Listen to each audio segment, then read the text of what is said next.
Hey everybody, I'm Ty. And I'm Kenna. And we are TKC Travels. We just spent 7 days on the Norwegian Viva, and we're going to tell you everything we think you need to know before you sail the Norwegian Viva. Make you want it forever. Trying to play a game, but you don't play for keeps. Messing with a girl from the east side, yeah. Kinda love you, wanna build your dreams now, yeah. But I already know better. I'm a go-getter and I got me. Our cruise started in San Juan, Puerto Rico.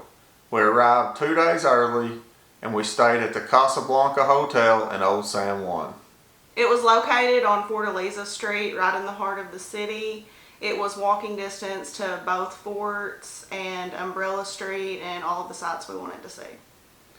We had a 2-room suite with a balcony that overlooked the city.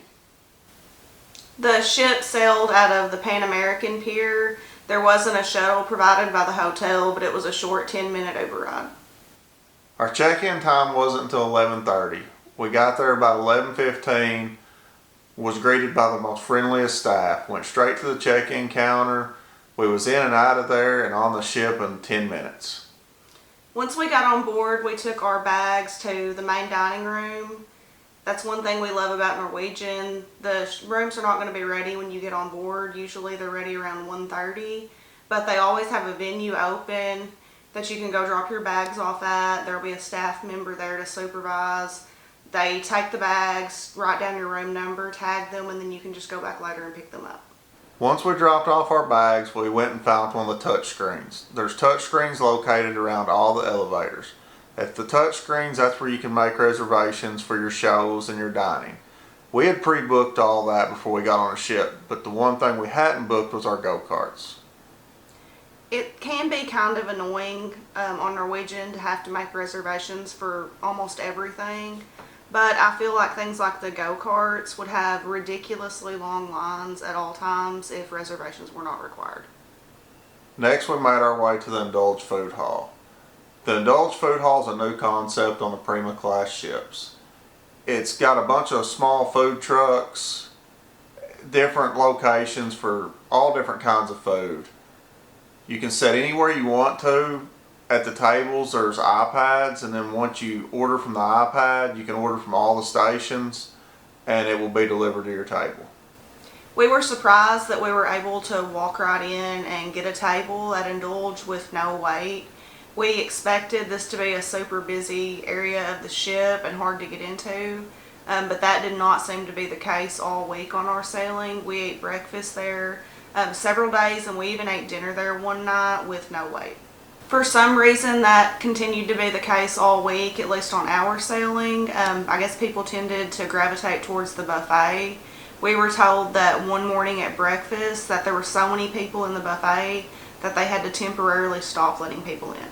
After that, we made our way to the Splash Academy to sign Connor up for the Entourage Teen Club. The Entourage Teen Club is ages 13 to 17, but all the registration for Entourage and Splash Academy is done at one location, at the Splash Academy. Norwegian's kids clubs start at age 3, and there's not a babysitting service for kids ages 2 and under. Connor attended the teen club a few times. It was a really small venue, and most of the time when he went, he said there was very few kids that were in attendance, so he didn't go very often. As we were leaving Splash Academy, the announcement came across the speaker that our staterooms were ready. We had a family balcony on this cruise. We did a full room tour on our Viva vlogs. The room seemed to have a lot more closet space than any ship we've been on. It also had a lot bigger shower. The extra bed for Connor was a pull-out sofa bed instead of an upper Pullman or a sofa that converts to a twin. It was a lot more comfortable for him for sleeping, but when it was unfolded it made it really difficult to get around the stateroom. Norwegian says that the bed will sleep 2, but I think only 2 small children would be comfortable in that bed. So let's talk about the entertainment on the ship. The Viva has a lot of entertainment on this ship, but let's talk about something the Viva doesn't have on this ship, which is a traditional arcade. And when I mean traditional arcade, that's the one where you can buy the arcade pass for your kids for the week. All they have on this ship is the Galaxy Pavilion, and we found that out the hard way. Norwegian Cruise Line has something called the Ultimate Arcade Package that allows unlimited swipes on certain games in the arcade. It's something we always purchase for our kids for a cruise, and this cruise was no different. We purchased the package in advance on Norwegian's website, and when we got on board, we started looking everywhere for the arcade, and we couldn't find it, and we couldn't find it on the deck plans. We asked several different crew members where the arcade was, and we kept getting multiple different answers. We literally walked almost every deck on that ship and never could find it. So after that, we made our way to guest services, where we found out that no, there is no arcade on this ship. After some back and forth with guest services, they finally admitted that we had been sold the arcade package by mistake. They told us that that mistake was made from the office on land, so that was the only office that could fix it. They made a phone call and said that we would be refunded within a few days, and that if we wanted to, we could purchase the Galaxy Pavilion Pass that was unlimited. It was $25 more than the original package we purchased, and they would not comp the difference for us. But we had a disappointed kid, so we went ahead and got it and hoped that our refund would come through during the cruise so that we wouldn't have so much money tied up in these games packages. The Galaxy Pavilion is a virtual reality gaming center where each game costs on average $8 per game. Or you can buy a 1 hour unlimited for $29. But to break even on the unlimited for the week, you would have to play at least an hour every day. Well, being on a cruise is very port intensive. We found that it didn't work for us. We would have been better off just going and paying for an hour here and there versus paying, I think, the $200 for the week. Instead of a traditional sports deck with a basketball court, the Viva has what's called the stadium. The stadium has ping pong, shuffleboard, several different other games that's free. On the same deck, you'll find an interactive mini golf and some dartboards that come at an extra cost. The mini golf is $10 per person, and the darts are $5 per group for 50 minutes of playtime. There are also 2 dry slides, the Drop and the Rush, the Waves water slide, and a pool located on the top decks. But the Rush slide is 2 slides side by side where you can race your competitor. The top 3 decks are the Viva Speedway, which is one of my favorite parts. It's $15 per person, and you must have a reservation to go ride. You can also get unlimited passes. We didn't do that. We just went and rode, but it's a blast.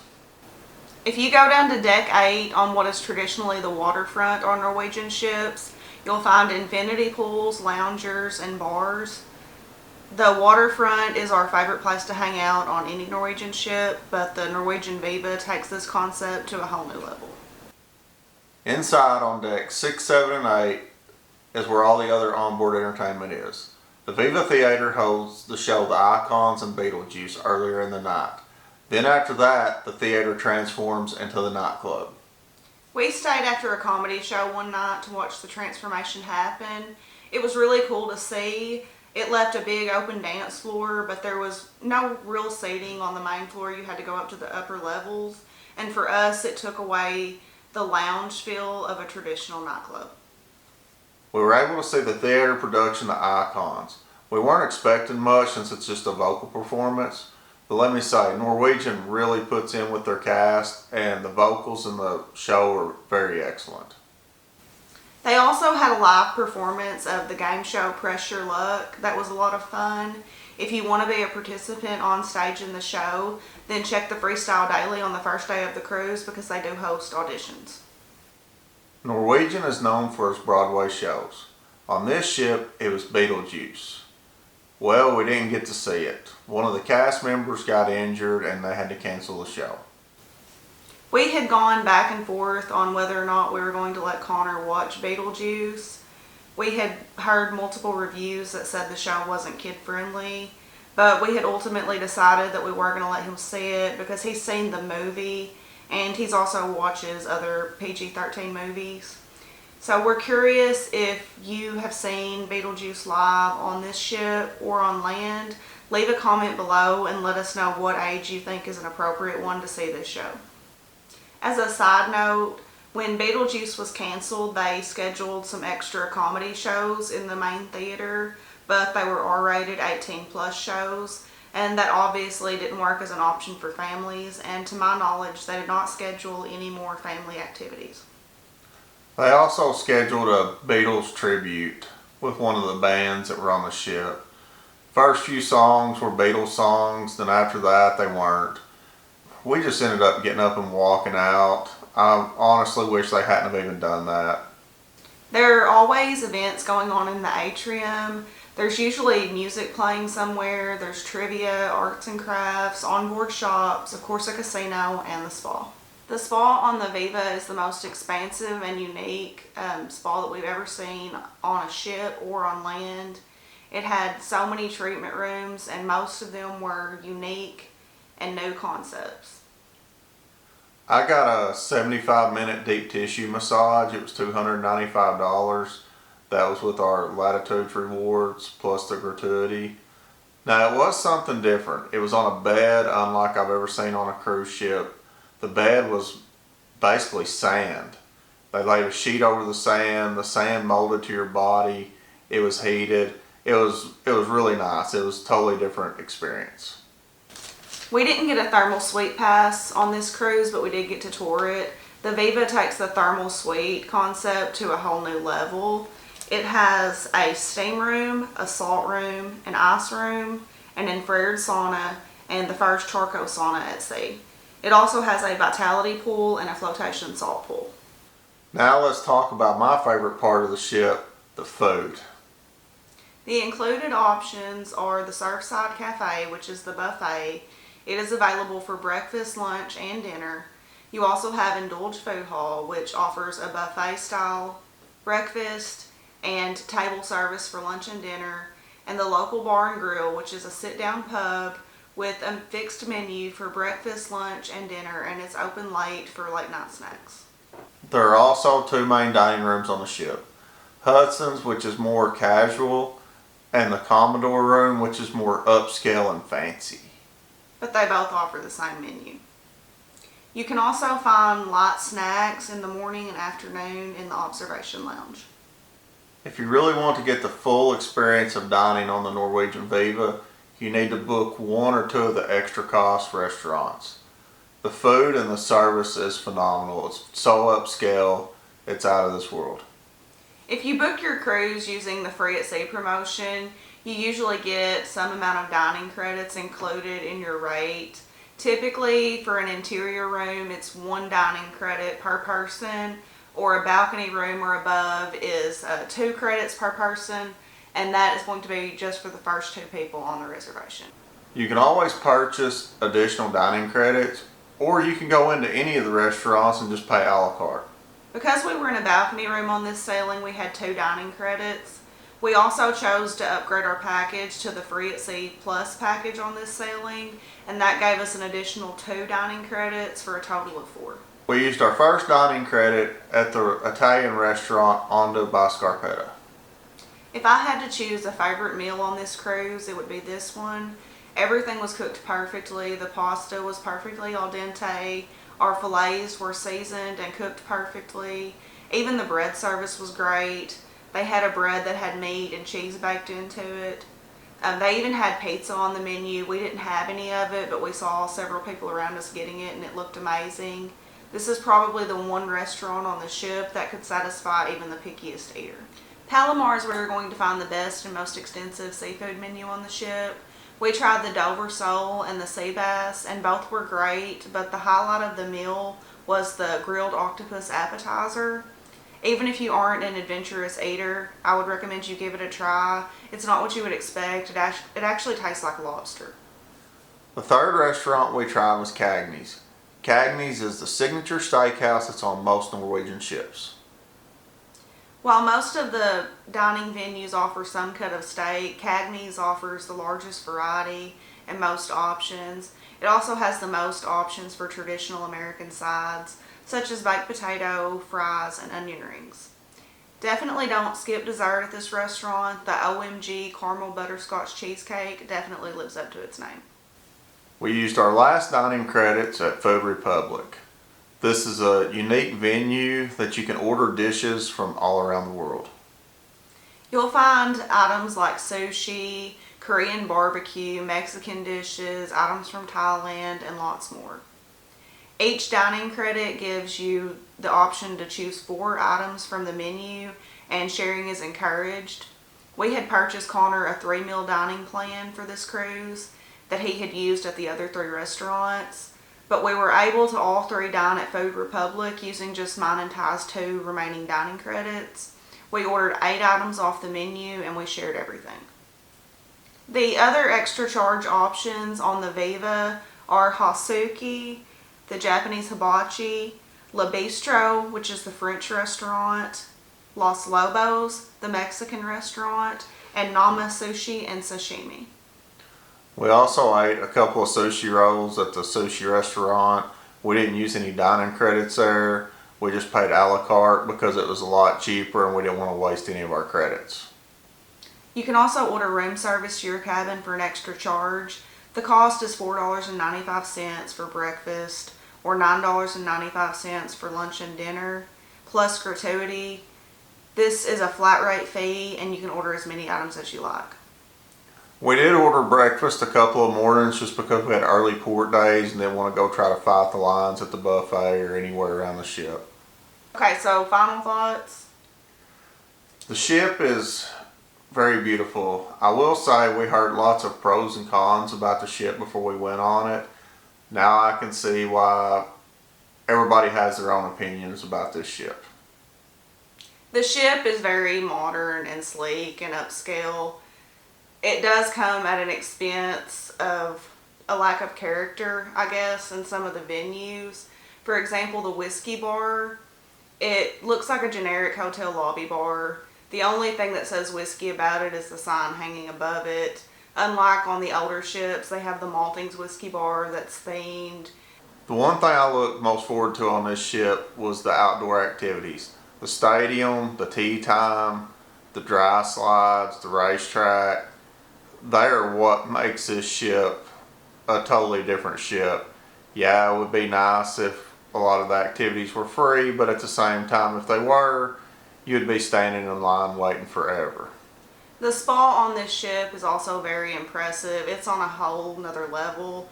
I could see someone taking a cruise on this ship just to get a thermal suite pass and spend all of their time in there. Yeah, it's unlike any spa I've ever saw. Just walking through it, it's pretty unbelievable. So would you sail on the Norwegian Viva again? Yes, I would sail on the Norwegian Viva again.